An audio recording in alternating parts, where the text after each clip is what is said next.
You don't have to be a tyrant or a psychopath to be a genius or to create something that's amazing.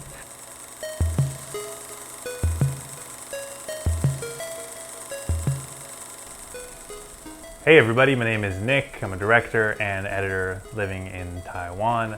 And today I want to talk about the director Ang Lee.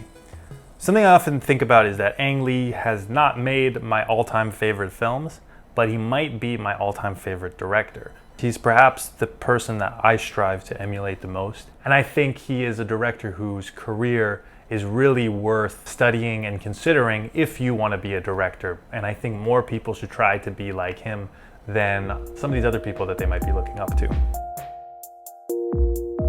I haven't closely analyzed every single Ang Lee film, although I do have reviews of many of his works on this channel, which you can check out, especially his earlier pieces that were created in Mandarin. This video review isn't really a breakdown of all of his films and kind of the elements and the things that make an Ang Lee film an Ang Lee film. This is a look at a talented director and why he is somebody worth looking up to. And it maybe is not 100% about his films and what he's creating, but the way that he's creating it. In my opinion, Ang Lee is distinctly talented because he is not an auteur. He does insert elements into his filmography that tie his films together, and there is a cohesiveness, as there would be if you were the director of a film. But he doesn't impose his style on films. And that is a very underrated quality in my opinion. As a director, I think there is something to be said for allowing the work to dictate the techniques and the style and the way you're going to make a film. So what are the best ways to have the actors act? What is the best way that the cinematography you're working with is going to shoot this film? You know, match the things that you do to the art. Don't force and impose your ideas about it because you want this kind of control. As a director, he reminds me most of somebody like Sidney Lumet, who is, again, an anti-auteur, a director who understands the role of a director as just that, a role, a part of the production. If you read his book, Sidney Lumet's book, Making Movies, you can see how he thinks about being a director. You know, the director is the boss of the film, but he also has his roles, and the other things that are, you know, elements of the film are delegated to those people that create them. So the cinematography and the way this film is going to look, a lot of that power Sidney Lumet gives to the cinematographer, and I think that's something great that Ang Lee does. You know, he understands that this film is a collaboration, and he allows the different elements and the people that he hires who are working with him to bring what they bring to that. Everything is very graceful about these films. It's not heavy-handed. It's not a technical thing that a lot of auteurs do where they insert this style of filmmaking that needs to be, the shots need to be the way that I want them to be, and the editing style and all this stuff. He can express his themes and the things that he wants to say in so many different ways, whereas somebody like Tarantino can't really do that. He only has his one way of knowing how to make movies, where Ang Lee is so much more versatile in the styles and the genres and the techniques that he's able to use. What I'm trying to say is not that Ang Lee doesn't have a grasp or mastery or control over all aspects of production. That's literally his job. He's a director. So he understands all the aspects of the film and he makes decisions affecting those aspects of the film. What I'm trying to say is that Ang Lee is adaptable to the genre and the people that he's working with and the story that he's trying to tell. And rather than forcing what an Ang Lee film should be onto the choices that he makes choices for his films that serve the story in the best way possible. Because sometimes what a director thinks his style is and what might serve the story best can be in conflict. And Ang Lee always chooses what serves the story or the emotion best. And that is his genius. And that is a commendable attribute for a director. And it's the thing that I think more people who make films should try to emulate. The phrase that I really love to hear when people discuss him is a humanist. You can see that he is a uniquely compassionate human throughout the way that he creates his work. Actors on set, if you watch interviews, always have really wonderful things to say about him. Ang also gave me some really beautiful advice during a scene where I was supposed to cry, and I was so nervous and so uptight about it. I didn't know how to cry. on set, on command, around a bunch of strangers. For a girl that came from an abusive background, it's a very vulnerable, scary thing to do. And he took me aside and, he said, what you're doing is working for me and it's enough. He goes, if I wanted to make you cry, I could. He says, all I'd have to do is say something mean to you right now. And you would cry because you care about what I think and you care about pleasing me. He says, but you're smart enough to know I'd be manipulating you. And he says, I don't think you would trust another director, so I'm not going to do it. And I was very touched by that gesture because he was right. You hear people talking about working with him where they say he's, you hear stories from Hugh Grant, from Alan Rickman, and they all seem to really like him as a person. And I think that's something that I really strive to emulate in work is like, yes, if you're working on movies, there's a lot of stress that's involved. If you're the director, there's a lot of stress that's involved. But being able to gracefully control it and not make you like a mean person to the person you're working with, to the people you're working with rather, is something that is so underrated in our society where everything is about the end result. We look up to all these people that they don't care who they fuck with and they get the result. That's such like a business capitalist mentality. Imagine being able to get the result and also like not be an asshole. And that's what I think is so worth looking up to with Ang Lee.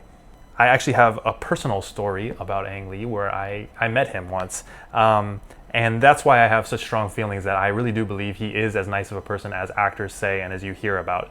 Because when they were filming Life of Pi in Taiwan, I knew somebody who was working in the prop department, and they invited me to a party that was for the people in the film. I wasn't involved in the film in any way. I just got to go to this party. It was in an Indian restaurant, and I was in there, and then Ang Lee came into the restaurant. And when he came into the restaurant, he came and looked around at everybody, and he said thank you to everybody in the room. One by one as he walked by, he said, oh, thank you for coming, thank you, thank you, thank you. And he didn't know who I was. He looked me in the eye and he said, hey, thanks for coming, thank you so much for working on the film. He thought I worked on the film, which, he doesn't know the people working on the film, but I mean, it is a giant, giant production. And so the fact that he didn't know who I was, but said thank you to me anyway, means that he knew I was somebody low enough that I would never have an interaction with him. So I was probably a PA, assistant of somebody, maybe working in financial or whatever, any part of the film. But he still looked at me with this look that I'll never forget, where he really looked grateful that I was there and I was helping on the movie, even though I wasn't actually doing that. But he was thankful for everybody who was contributing to his creation of this film. And you could see that gratitude in him as a person. And that's something that I'll never forget. He wasn't too good for anybody, even though he was the most important person in that room, which is something that I think that I would like to strive for. If I ever reach success of him, I hope I would retain that level of humility that he had. And I think that's something that's really cool and admirable, and something that it's the main reason why he always has been such an idol and inspiration to me, was that interaction that I had with him. I think that compassion and that humanistic way of thinking is something that actually helps him in his work. It's not something that hinders him. That empathy that he has is not something that he's fighting against to like get his job done. He's actually using it to make his work better.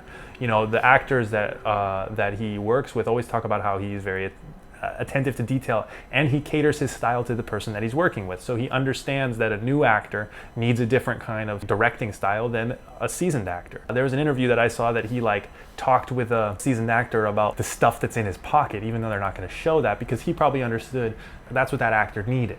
That actor needed to really understand his character to have a good performance. Whereas on that same film, he was dealing with another actor who was newer, who was kind of nervous, and he was telling him more like, hey, move this way, walk around like this, and kind of controlling him more and saying step slower, giving him those physical kind of more basic cues. So having empathy and understanding people is such an important part of being a director, especially when you're dealing with actors, that I think a lot of people forget. I think people focus so much on the flashy side of directing, like the technical stuff, like being able to orchestrate a bunch of people like Akira Kurosawa does, or adding in cool editing like Scorsese does, or having a bunch of wild stuff happen like Tarantino does. But they forget that ultimately maybe the most important thing is being able to connect with people and draw out a performance. That's the job as a director.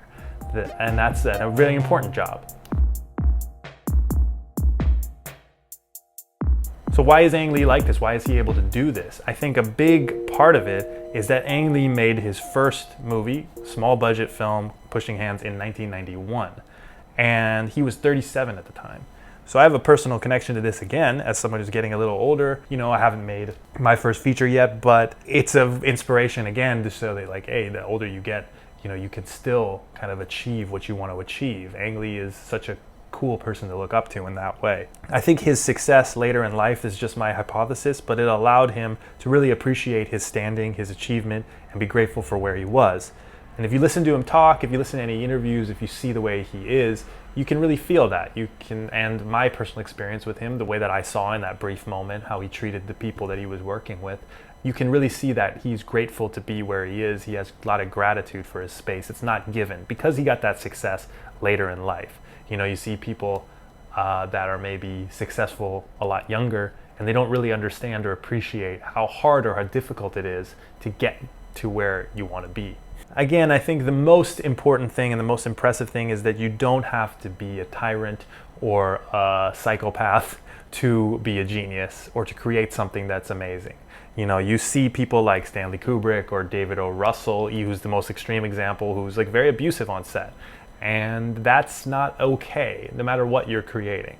And I think Ang Lee proves that you don't have to be like that. You can keep your humanity and you can create really beautiful pieces of art. And so that's why he's a director that I look up to, and why he's a director that I think more people should look to when they think about becoming a director of film. And I'll just finish off with a little quote by Sidney Lumet, who I mentioned I see a lot of similarities to with Ang Lee. He says, "For any director, masterpieces are films that come to you by accident." And I think that's an important thing to keep in mind when you're making a film, to be open to the experiences and the things and not try to force and control.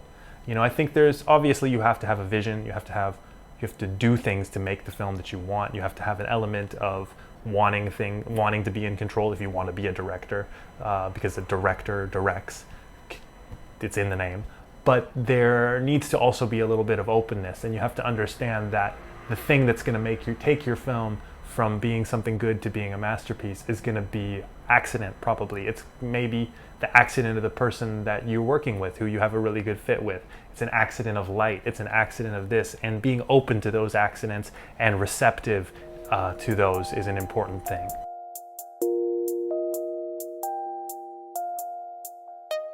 Some recommendations of Ang Lee films that I love are Lust, Caution, which is my all-time favorite, and a couple good ones. You've seen the famous ones like Crouching Tiger probably, and the ones we reviewed on this channel, but some cool ones that are lesser known that I think don't get enough credit are Billy Lynn's Halftime Walk and the film Taking Woodstock, which is a good, cool, sweet little film. You know, I think all of his films deserve credit, so check them out. Sidney Lumet, who I mentioned, he has some cool films. If you haven't heard of any of his, I would recommend Before the Devil Knows You're Dead. Of course, Network, which is a famous film you've probably heard of. But another cool one is Failsafe. That's an earlier work of his, and it fits into this idea of the director as just a working man, as rather than somebody who is an auteur. Let me know what you think in the comments. Do you love Ang Lee? What's your favorite Ang Lee film? And I'll see you guys next time.